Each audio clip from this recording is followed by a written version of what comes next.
bienvenue à bord du vol Mes Escaparcs à destination du Parc naturel régional du Verdon. Veuillez attacher vos ceintures, décollage immédiat. Les issues de secours se trouvent ici, ici, ici.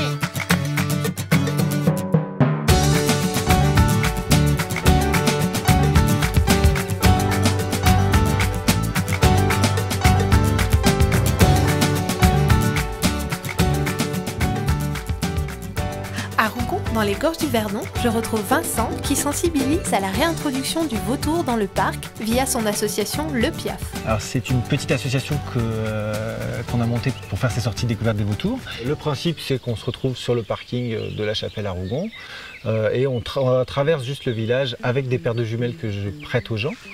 Ce qui nous permet donc d'observer les oiseaux, et je vais parler de la réintroduction des mœurs et de tout ce qui concerne les vautours ici. Ainsi que forcément, dès qu'on voit d'autres oiseaux, on va pouvoir aussi observer les autres oiseaux du Verdon qu'on entend chanter partout autour de nous là aujourd'hui. Ah oui, c'est un concert. Là. En tant que charognard, le vautour se nourrit des carcasses d'animaux, participant ainsi à l'équilibre naturel. Oui, les vautours ont disparu un petit peu partout au 19e siècle. Et ici dans le Verdon, la réintroduction s'est faite à partir des années 1995. En 99, on a fait les premiers lâchers. Et petit à petit, on a continué à lâcher des oiseaux jusqu'à ce qu'on ait une reproduction et que ces oiseaux puissent développer leur colonie par eux-mêmes. Le vautour a un rôle essentiel dans le parc naturel du Verdon. La réintroduction du vautour fauve, il y a tout un travail forcément sur le lâcher des oiseaux pour qu'ils se reproduisent, tout ça.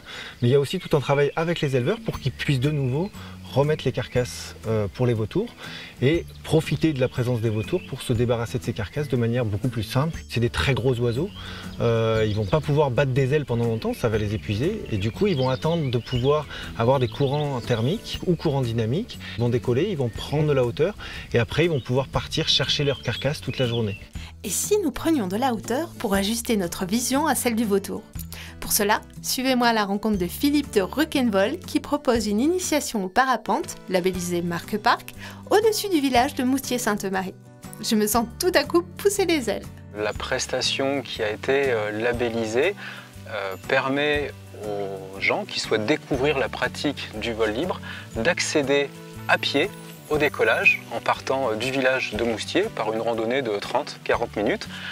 Découvrir ce qu'est l'activité parapente et le domaine aérien et redescendre en vol dans la vallée ou si on repose sur l'aire de décollage, prolonger le vol par une balade pour revenir sur Moustier. Le décollage se fait à un moment bien précis qui est décidé par le pilote dans des conditions aérologiques aussi bien précises que seul le pilote peut bien apprécier. Quelles sont les ressemblances entre le parapentiste et le vautour? Les deux explorent le spectre aérien, un vautour étant assez massif, costaud, lourd. Il va chercher avant tout à se déplacer en utilisant les ascendances, donc des ascendances thermiques.